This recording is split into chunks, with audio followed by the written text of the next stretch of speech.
Et ça va être un peu de temps, sinon...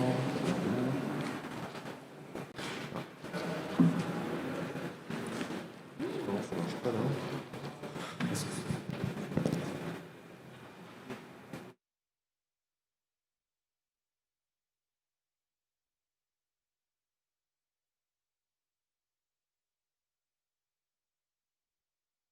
Voilà, comme je vous disais tout à l'heure, il s'agit à présent de faire monter des personnalités de la data, de l'IA, voilà, des experts, des managers au sein de leurs organisations, afin qu'ils vous partagent durant une dizaine de minutes leur expérience, ce qui les a marqués cette année. Et là, c'est un exercice qui n'est pas facile, c'est un pitch finalement, qu'on a voulu aussi un peu, voilà, de professionnel à professionnel, comment on a vécu ça en interne dans notre organisation, un changement en lien avec un projet, et ce que ça a pu entraîner comme conséquence, comme perception, même dans la manière de voir sa propre approche, évoluer avec des événements marquants ou des réussites, peut-être des doutes aussi. Je vais appeler sur la scène tout de suite Monsieur Stéphane Sénéchal, qui est directeur territorial Toulouse Métropole pour Enedis. Je vous laisse le micro, donc 10 minutes effectivement. Et je vous remercie d'avoir accepté ce défi finalement, d'être parmi nous aujourd'hui sur ce format-là, sur le Data Day. Donc je vous laisse prendre un micro et la scène est à vous. On se retrouve d'ici une dizaine de minutes. C'est parti. Voilà, vous êtes libre de utiliser la scène comme bon vous semble. Merci beaucoup. Bonjour à tous. Merci de m'accueillir sur ce festival. Donc effectivement, je suis Stéphane Sénéchal, je crois que ça s'est noté, directeur territorial Enedis. Enedis, je pense que vous connaissez, le distributeur d'électricité, qui distribue l'électricité sur 95% du territoire. Alors j'ai choisi de vous parler de pitcher sur une histoire qui va forcément vous toucher quelque part. J'ai choisi de vous parler d'un petit boîtier vert qui s'appelle Linky. Je pense que vous connaissez tous. Et l'histoire va être évidemment en relation avec la gestion des données et les difficultés qu'on a pu avoir autour de ça et les progrès qu'on a pu voir ces derniers temps et notamment cette dernière année. Alors, Linky, c'est quoi? Juste pour rappel, parce que je suppose que tous vous avez une idée sur le sujet. C'est un compteur communicant qui a été, on va dire, imposé par réglementation, par la directive européenne de 2005 puis de 2009, inscrit dans la loi en 2015, sur la loi de transition énergétique, qui demandait à ce que 80% des foyers soient équipés à fin 2020 de compteurs communicants. Le but du jeu, il y en a plein, mais là évidemment je vais faire plutôt un focus sur la gestion des données et l'objectif que chaque client ait à sa disposition l'ensemble des consommations de son habitation. Alors quand on parle des données Linky, on parle de quoi? Parce qu'il y a eu énormément d'écrits, ça fait couler beaucoup de salive, on a eu pas mal de polémiques autour de ce compteur. Je zoomerai sur les données, mais on en a eu d'autres, sur le début du déploiement en 2016, puis pendant plusieurs années, sur la gestion des ondes. C'est un super sujet, j'aimerais vous en parler, mais je n'ai pas le temps en 10 minutes. Sur la sécurité et évidemment aussi sur les données. Alors quand on parle des données Linky, aujourd'hui c'est à peu près 28 millions d'index qui remontent chaque jour sur nos systèmes d'information. Historiquement, on relevait nos compteurs tous les 6 mois avec des releveurs à pied. Et c'est une incroyable révolution pour nous et pour le client, c'est que chaque jour, ces données de consommation stockées dans le compteur remontent vers le système d'information Enedis. Alors là, on touche un sujet important, c'est quelles informations, quelles données. Par défaut, le compteur Linky, il enregistre les consommations de la journée par des pas de 30 minutes. Si le client ne donne pas son consentement, et ça c'est important, les données sont remontées chaque nuit, une fois par jour, et c'est la consommation totale de la journée. Donc ça, par défaut, la consommation totale de la journée en kilowattheure remonte chaque nuit vers le système d'information Enedis. Elles sont partagées avec personne. Si le client donne son consentement à Enedis, et c'est un acte volontaire qu'il doit faire sur son espace client, les données au pas demi-horaire, toutes les 30 minutes, remonte vers le système d'information Enedis. Ça lui permet de suivre les consommations sur un pas de temps court, et évidemment de suivre l'évolution sur la journée et de comparer les journées. Le niveau d'après, si le client donne son consentement à des tiers, là il doit le faire pour chaque tiers, un fournisseur d'énergie par exemple. Là les données au pas demi-horaire remontent aussi vers des tiers, principalement les fournisseurs, ceux que vous connaissez qui ont comme EDF, Engie, Total Direct Energy, pour les 3 plus gros. Le mode de transmission de ces données, et ça c'est très important, donc vous avez vu qu'il y a plusieurs niveaux de données. En fait, on a 2 technologies. D'abord, la transmission des informations du compteur vers un concentrateur qui est dans les postes de distribution publics. C'est les cabines basses que vous voyez, les petites maisons où on a un transformateur à l'intérieur ou les transfos sur les poteaux. Là, on a un concentrateur. Pour communiquer du compteur jusqu'au concentrateur, c'est une technologie courant porteur en ligne qu'on utilise depuis 60 ans, qui superpose un signal en fait sur le signal électrique. Donc là, pas d'onde. Et puis, du concentrateur jusqu'au système d'information Enedis, là c'est une transmission GPRS, en fait par technologie GSM, où les informations remontent tous les jours. Donc ça c'est le mode de transmission des informations. On a énormément, évidemment, je vous parlais de 28 millions d'index qui remontent par jour. Les courbes de charge pour les clients qui souhaitent, qui ont donné leur consentement, c'est à peu près un tiers aujourd'hui. Un tiers des clients qui ont donné le consentement pour que la consommation au pas de 30 minutes soit remontée. Le stockage des données pour Enedis, et ça c'est un élément important dans notre communication, je vous parlerai un peu avec un peu plus d'affectif sur comment on a géré tout ça et quelles ont été nos difficultés. Les données sont sur serveur, on n'a pas de cloud nous, sécurisées dans un data center en France et redondées évidemment. Les données sont cryptées. On a eu tellement de pression sur le cryptage des données que le niveau de cryptage des données de consommation électrique en France, c'est du niveau de la sécurité militaire ou bancaire. C'est-à-dire que les données sont cryptées de bout en bout. Il n'y a rien qui voyage sur le réseau en données personnelles, nom, prénom, adresse. C'est que des niveaux de consommation et un numéro de point de livraison qui est rapproché dans les systèmes d'information d'Enedis. Donc si l'information était récupérée, piratée, elle serait difficilement exploitable en plus aujourd'hui. Alors bien sûr, les difficultés qu'on a eues dès le départ, c'est évidemment la protection de la vie privée. Il y a eu beaucoup de fantasmes sur lesquels on a essayé de se battre.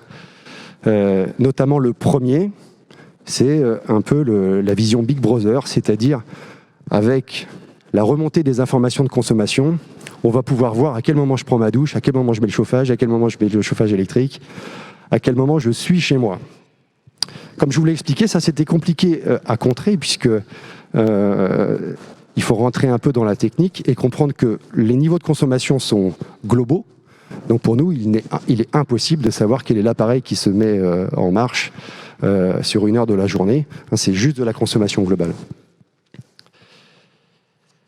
On a aussi des choses autour de l'occupation de la maison. Et dans l'actualité récemment, le maire de Nice, Christian Estrosi, s'est exprimé pour dire j'aimerais bien utiliser le compteur Linky pour savoir si les résidences secondaires de mon territoire sont occupées.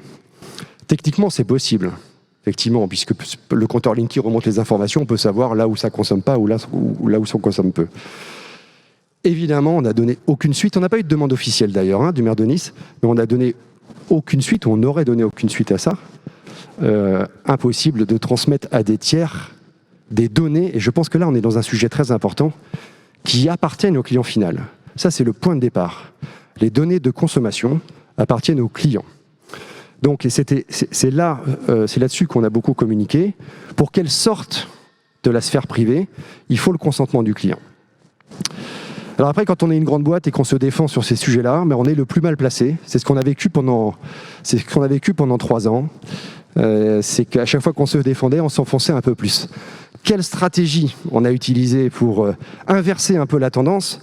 Finalement, c'est attendre la parole des experts, c'est se taire, Même en interne, parfois, on me disait « mais pourquoi on ne communique pas? Pourquoi on ne se défend pas ?» On ne se défend pas parce qu'on est un grand groupe, on est une grande boîte. Il y a beaucoup de suspicions autour de ça, et que finalement, plus on s'exprimait, plus ça paraissait louche de se défendre. C'est un sujet super intéressant, ça, sur le plan sociologique. Mais en tout cas, on a compris qu'on n'avait plus intérêt, nous, à parler. Du coup, c'est les autres qui ont parlé pour nous. L'ANSSI, par exemple, la CNIL, le régulateur, tous sont écrits. Et on a eu des articles de presse de plus en plus sérieux qui parlaient de moins en moins de fantasmes et de plus en plus de réalité, qui nous ont beaucoup aidés et qui ont un petit peu amélioré l'image. Aujourd'hui, on a, je vous le disais, un tiers des clients qui remontent leur consommation tous les jours et qui ont donné leur consentement à l'externe. 66%, vous allez dire c'est nul, 66% des clients qui ont Linky et qui aujourd'hui se disent satisfaits de l'utilisation. Alors, le 66%, ça peut paraître nul pour une entreprise qui fait du service et de la relation client, mais on est parti à moins de 30. Donc on voit bien qu'on a plus que doublé la SAT sur Linky. Ça continue de monter, on gagne 2-3 points par mois, notamment grâce aux articles de presse qui sont de plus en plus positifs et aussi par la preuve. C'est-à-dire que finalement, le client voit qu'en suivant ses consommations, il peut faire des économies d'énergie, il fait de la maîtrise de l'énergie, et petit à petit, il comprend que l'enjeu est autour de ça. Donc, ça nous occupe toujours beaucoup, c'est la fin, c'est ça? Ça nous occupe toujours beaucoup sur la gestion de nos données, la protection, on n'a pas le droit à l'erreur. Mais aujourd'hui, finalement, on est dans une situation bien meilleure qu'il y a 3 ans.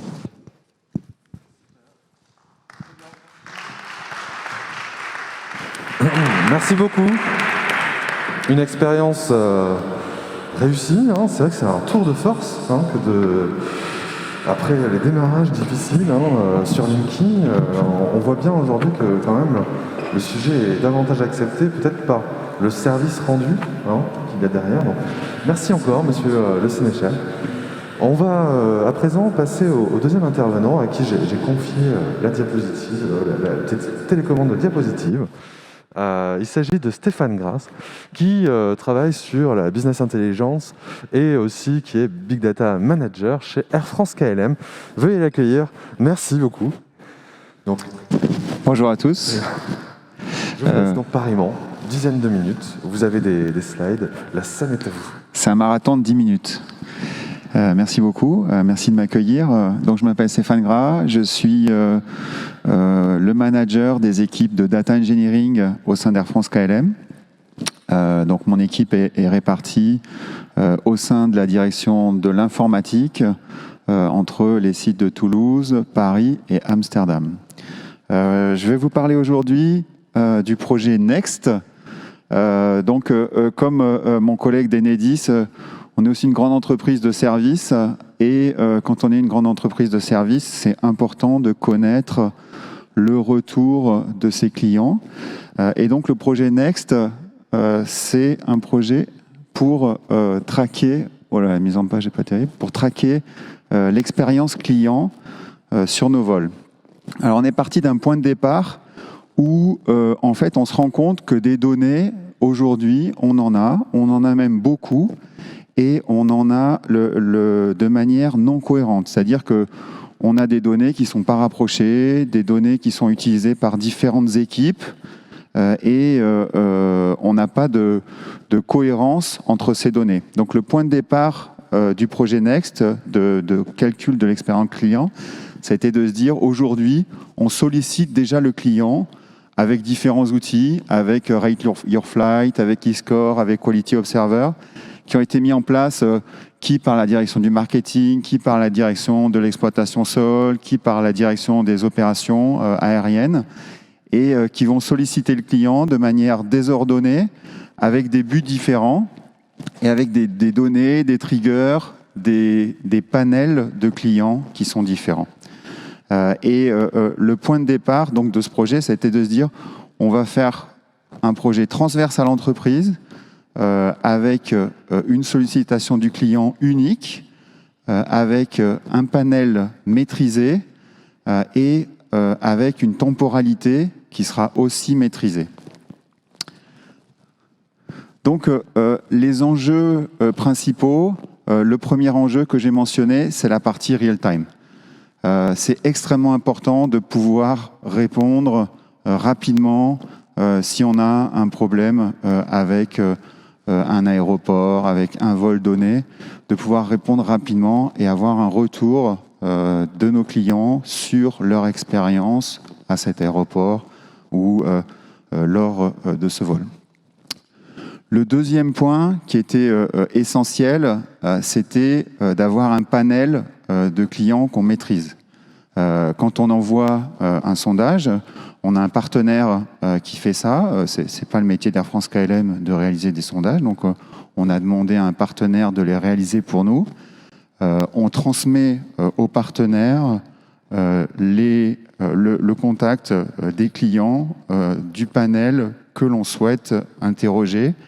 Et la maîtrise de ce panel, ça nous permet ensuite, en tant que data engineer, mais aussi pour les équipes de data scientists ou les équipes de data analystes, d'avoir une connaissance fine et d'avoir une qualité connue du panel de clients à qui on a envoyé le sondage.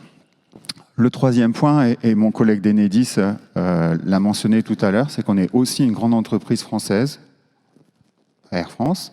KLM, c'est une grande entreprise des Pays-Bas. Nous sommes 2 entreprises européennes avec des data centers en Europe, et la compliance GDPR, ce n'était pas une option. C'est aussi une communication importante pour nous. Les clients sont de plus en plus attentifs à l'usage des données qu'on fait, de leurs données personnelles. Les données de consommation électrique, les données de vol, ce sont des données personnelles.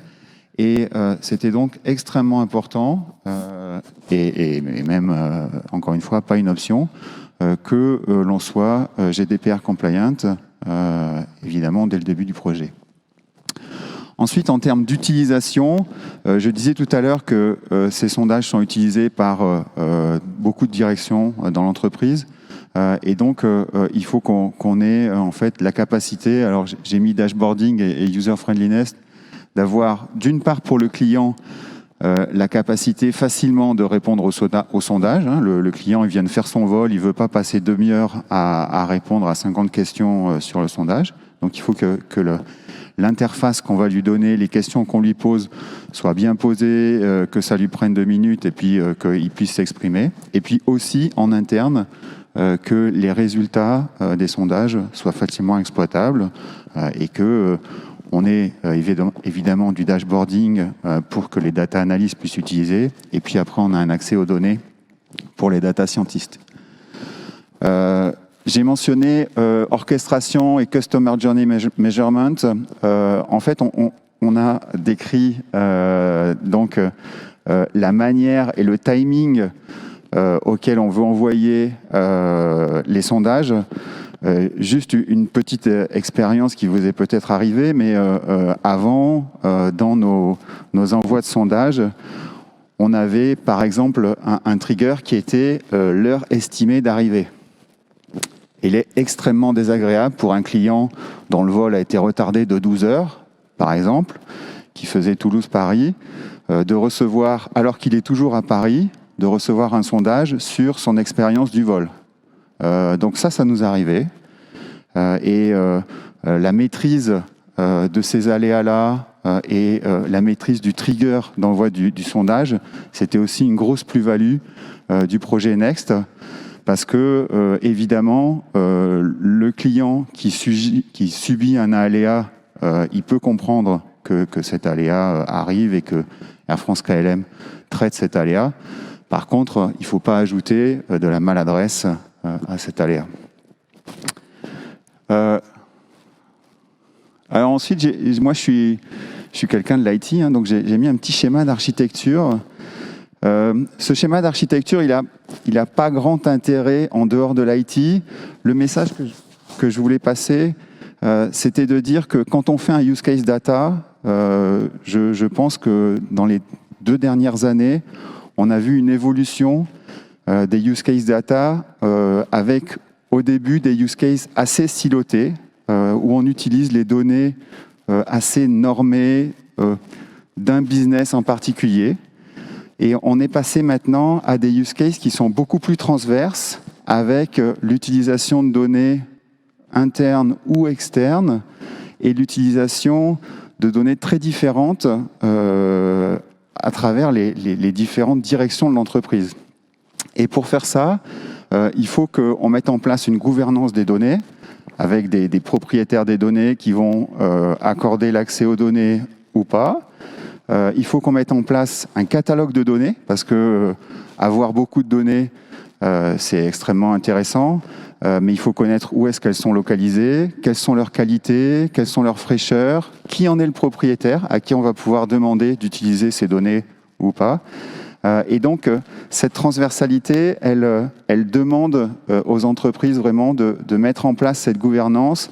Et le point que je voulais mentionner en mettant ce petit schéma, c'est que la gouvernance des données, c'est devenu, à mon sens, un des enjeux clés de la réalisation des use cases big data, disons modernes, qui ne sont plus focalisés sur un business particulier. Pour conclure, je voudrais dire que le projet Next a été géré par une jeune femme pour faire le lien avec les interventions précédentes. Évidemment, c'est difficile de recruter des data scientists, des data engineers, encore qu'aujourd'hui sur la région toulousaine, pardon, c'est un peu plus facile, mais en région parisienne et Amsterdam, c'est toujours difficile. La féminisation, c'est aussi un enjeu pour Air France KLM. Moi, l'année dernière, j'ai eu la chance de recruter 7 jeunes femmes à Toulouse, donc c'est quand même possible. En proposant des use cases variés et aussi de la transversalité dans les réalisations qu'on propose, je pense que les jeunes femmes et aussi les jeunes hommes trouvent leur bonheur dans la réalisation de ces use cases. Et je vous remercie.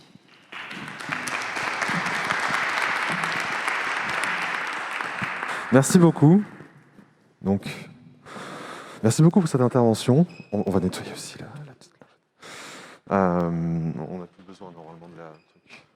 Merci beaucoup. C'était intéressant et puis en plus, encore une fois, on entend cette question-là de la diversité. Vraiment, c'est un sujet qu'on a envie de pousser aujourd'hui et c'est bien normal. Je vais accueillir dans quelques secondes un nouvel intervenant, mais que vous connaissez. Il s'agit d'Éric Léandri. J'accueille Éric Léandri sur scène qui va faire ce même exercice, qui a dû vivre déjà pas mal de choses depuis l'année dernière. Je l'invite à nous partager une expérience qui l'a marqué cette année, au même titre que les précédents. Donc je vais te laisser la scène, pareillement. Il me semble que tu as pas mal évolué aussi aujourd'hui dans ta carrière, dans le paysage aussi. Tu as pu peut-être constater des choses qui t'ont marqué, qui ont peut-être modifié ton approche aussi, tout simplement. Je te laisse le micro donc, pour une dizaine de minutes. À tout de suite. Merci. Comme je vais être seul, moi je vais l'enlever parce que vous êtes très fort.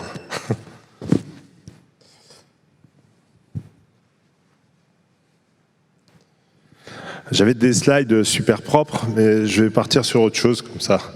On va faire sans slide, mais on va faire totalement différemment. Je vais commencer par une histoire assez simple. Voilà, moi je crois en Dieu, vous pouvez croire en ce que vous voulez, ça ne me dérange pas du tout. Et c'est là que s'arrête mon lien avec la spiritualité et l'immatériel.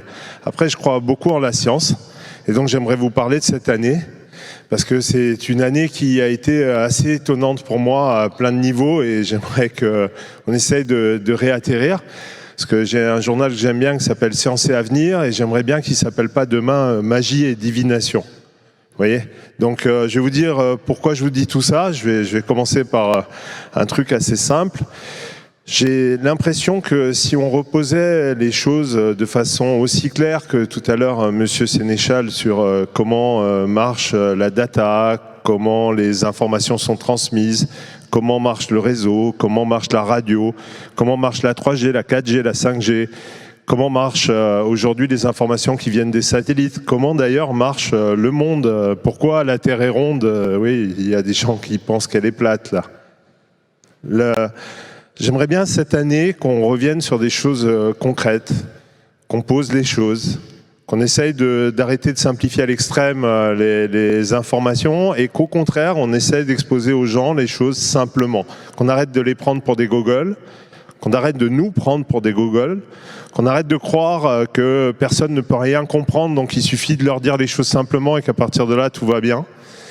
Et donc, je vais vous raconter une petite histoire qui a commencé en janvier, février, mars, avril, mai, juin et qui m'amène aujourd'hui à penser ma nouvelle société alternative comme une société qui doit être ouverte, qui doit exposer les choses, qui va les exposer de plus en plus, qui va amener de l'open source.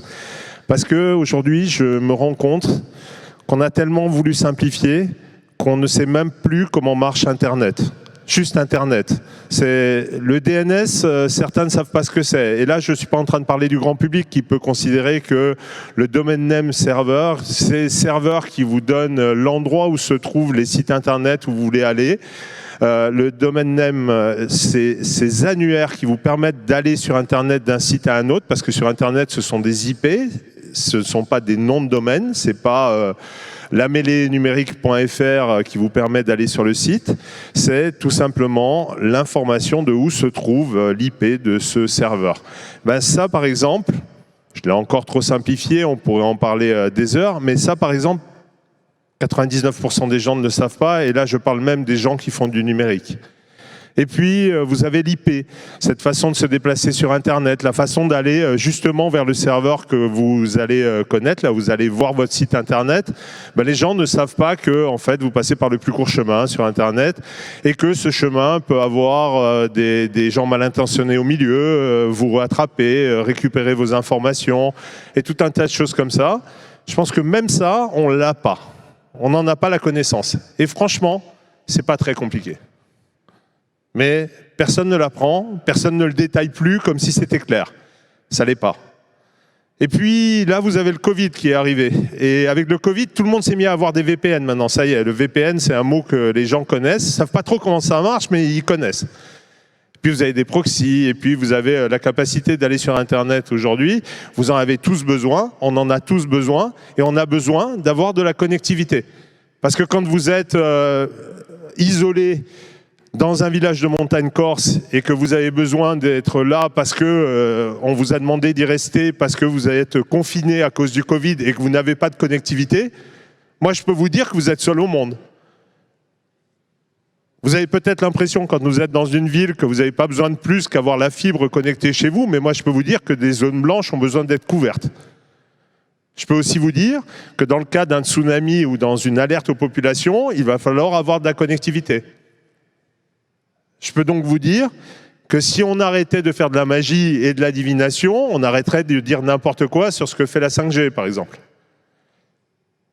Et pourtant, aujourd'hui, on a droit à tout et son contraire partout. Rien n'est simple, c'est pas facile. Il faut reprendre les bases et remonter les bases et se rendre compte que si on veut parler de souveraineté, de contrôle, de récupérer l'information, de savoir si cette information est diffusée, de savoir si cette information est captée, peut être utilisée contre vous, pour vous, ben ça nécessite de poser les choses et de les établir une par une. Est-ce que nos données de santé doivent être diffusées au reste de la planète? Est-ce qu'elles doivent être données aux grands groupes ou aux assurances? Moi, ma réponse, c'est non. Je pense que j'ai passé 10 ans à le dire dans tous les sens.